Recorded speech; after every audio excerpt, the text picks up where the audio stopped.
Classification of herpes virus.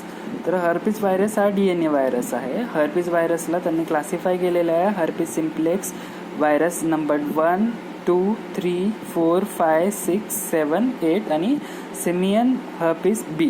तर herpes simplex virus 1 आणि 2 त्यानंतर जो थर्ड येतो, थर्डला नाव आहे व्हेरिसेल्ला झोस्टर. फोर्थ जो आहे त्याला नाव आहे इप्स्टन बार व्हायरस. फिफ्थ आहे सायटोमेगॅलो व्हायरस आणि बाकीच्यांना नावं नाही आहेत. तर एक इंटायटी आहे इथं की herpes simplex virus infection. Herpes simplex virus इन्फेक्शनला त्यांनी क्लासिफाय केलेलं आहे प्रायमरी जिंजॅव्होस्टोमॅटायटिस, त्यालाच आपण ॲक्यूट हर्पेटिक जिंजॅव्होस्टोमॅटायटिस म्हणतो, आणि सेकंडरी किंवा रिकरंट हर्पीज सिम्प्लेक्स इन्फेक्शन, असे त्यांनी 2 टाईप्स पाडलेत हर्पीज सिम्प्लेक्स व्हायरस इन्फेक्शनचे. तर हा हर्पीज सिम्प्लेक्स व्हायरस इन्फेक्शन होतो हर्पीज सिम्प्लेक्स व्हायरस 1 आणि हर्पीज सिम्प्लेक्स व्हायरस 2 मुळे. जो थर्ड व्हायरस आहे आपला व्हेरिसेल्ला झोस्टर व्हायरस. तर व्हेरिसेल्ला झोस्टर व्हायरसचं प्रायमरी इन्फेक्शन ज्यावेळेस तुम्हाला होईल, प्रायमरीली तुमच्या शरीरात हा व्हायरस ज्यावेळेस इन्फेस्ट करतो त्यावेळेस तुम्हाला जे इन्फेक्शन होतं त्याला आपण म्हणतो varicella zoster infection or chicken pox. जसं नाव आहे सिम्पली ते जे नाव आहे व्हेरिसेल्ला झोस्टर इन्फेक्शन किंवा त्यालाच आपण म्हणतो चिकन पॉक्स, हे प्रायमरीली. पण ज्यावेळेस समजा हे कालांतराने राहिलं आणि पुन्हा काही वर्षाच्या नंतर ह्याच व्हायरस सारखे म्हणजे याचे जसे पूर्वीचे क्लिनिकल फीचर्स होते तसंच जर समजा इन्फेक्शन तुम्हाला झालं असेल तर त्याला आपण म्हणतो शिंगेल्स ऑर झोस्टर इन्फेक्शन. पुन्हा इथं खाली सांगतो त्याला स्पष्टरित्या की हा आहे तुमचा व्हेरिसेल्ला झोस्टर म्हणजेच 3 नंबरचा व्हायरस. हा जर प्रायमरीली तुमच्या शरीरामध्ये आला आणि प्रायमरीली इन्फेक्ट झालं त्यावेळेस जो डिसीज होईल त्याला आपण म्हणतो chicken pox or simply varicella zoster. आणि पुन्हा हा रिकर होऊन रिॲक्टिवेट होऊन पुन्हा जर क्लिनिकल फीचर्स तसे दाखवत असेल आणि पुन्हा तुम्हाला जर तो आजार झाला असेल तर त्याला आपण म्हणतो हर्पीज झोस्टर ऑर शिंगेल्स. तर हा हर्पीज झोस्टर तुमच्या डॉर्सल रूट गँग्लिओनला इन्फेक्ट करणार आणि हे हर्पीज झोस्टर एक क्लिनिकल पॅटर्न दाखवेल. तर क्लिनिकल पॅटर्नला आपण म्हणतो zoster form pattern. And that is the answer of that question that I have posted. तर क्लिनिकल अपिअरन्स किंवा झोस्टर फॉर्म अपिअरन्स काय आहे तर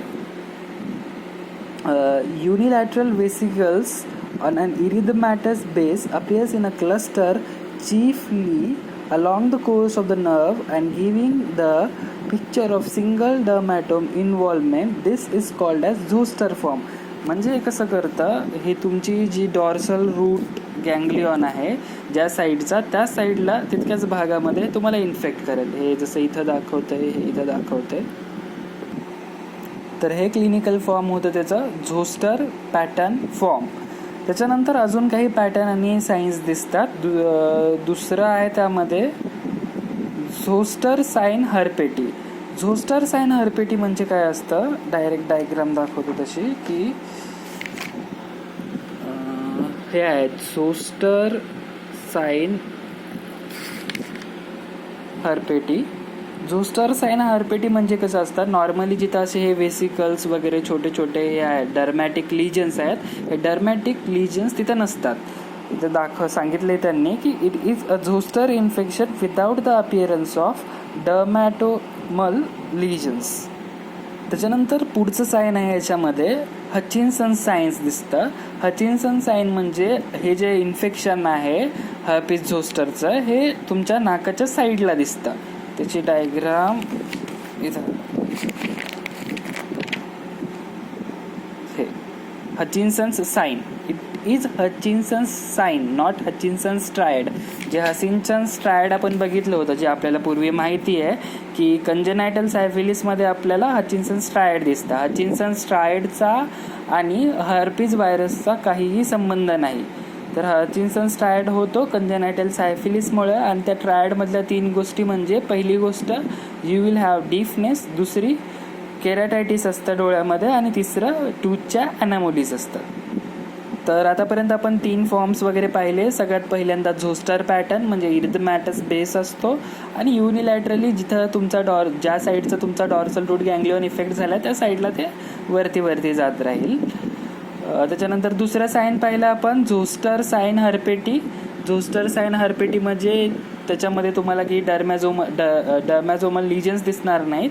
आणि तिसरी गोष्ट होती हचिन्सन्स साईन, ज्याच्यामध्ये तुमच्या नाकाच्या साईडला ही गोष्ट होणार. त्याच्यानंतर आहे रॅम्से हंट. याच्यामध्ये काय होतं, ज्यावेळेस तुमचा जेनिक्युलेट गँग्लियन इन्व्हॉल्व्ह होईल ह्या व्हायरसमुळं व्हेरिसेला झोस्टर, तर त्यावेळेस रॅम्से हंट सिंड्रोम किंवा साईन म्हणतो आपण त्याला. तर तिथे कसं होतं, जो जेनिक्युलेट गँग्लियन आहे तो प्री ऑरिक्युलर म्हणजे सरळ सांगायचं तर याच्या कानाच्या साईडला लिजन्स वगैरे दिसतात जेनिक्युलेट रॅम्से हंटमध्ये.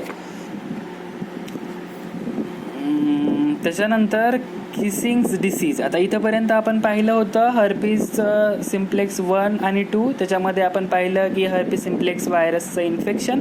थर्डमध्ये आपण पाहिलं प्रायमरी थर्ड झाला तर चिकन पॉक्स होणार, सेकंडरी झाला तर हर्पीज झोस्टर होणार. आणि त्याच्यानंतर आपण पाहिलं होतं हे बाकीच्या रॅम्से हंट, हचिन्सन साईन्स आणि त्याचे पॅटर्न्स. तर नेक्स्ट जे आहे इप्स्टन बार व्हायरस. इप्स्टन बार व्हायरस म्हणजे या सिरीजमधला 4th व्हायरस. तर इप्स्टन बार व्हायरसमुळे किसिंग्स डिसीज होतो. आता हे किसिंग्स डिसीज ह्याला नाव कसं पडलं, कारण इटिओलॉजी यांची माहिती नाही तेवढी, पण ज्यावेळेस समजा डीप इंटेन्स किसिंग असेल तर त्यावेळेस हे ट्रान्सफर होऊ शकतं. तर हा इप्स्टन बार व्हायरस कशासोबत असोसिएटेड आहे, हा तुमच्या बी सेल लिम्फोमा आणि बकिट्स लिम्फोमा सोबत इन्फेक्शियस मोनोन्यूक्लियस आणि हिअरी ल्युकोप्लाकिया याच्यासोबत इप्स्टन बार व्हायरस म्हणजे 4था व्हायरस असोसिएटेड आहे. त्याच्यानंतर आपल्याला माहिती आहे सायटोमेगॅलो व्हायरसमुळे मम्स होणार आणि मम्सचं दुसरं नाव म्हणजे रुबिओला. आणि जो रुबेला आहे, रुबेला होतो टॅगो व्हायरसमुळं आणि रुबिओला जो आहे तो होतो सायटोमेगॅलो व्हायरस म्हणजे आपला 5th नंबरचा व्हायरस. सो अजून पुढं 6, 7, 8 विषय याच्यात काही नाही दिलं. तर स्मॉल पॉक्स आणि चिकन पॉक्स ह्या वेगळ्या गोष्टी आहेत. स्मॉल पॉक्स आपण पाहिलं व्हेरिसेला झोस्टर म्हणजेच आपला हा इकडचा 3 नंबरचा. तर हा स्मॉल पॉक्स जो आहे तो 9 डिसेंबर 1979 मध्ये WHO असं जाहीर केलं की it has been eradicated. Chikungunya we are aware of that. तर चिकनगोनिया अल्फा व्हायरसमुळे होतो आणि 2005-06 मध्ये बराच धुमाकूळ घातला होता या चिकनगोनियाने. तर हा होतो एडिस अल्बोपिक्टसमुळे. तर ह्या एडिस अल्बोपिक्टसला आपण टायगर मॉस्किटो सुद्धा म्हणतो आणि हा रुबिओला आपण पाहिलं होतं. संपलं.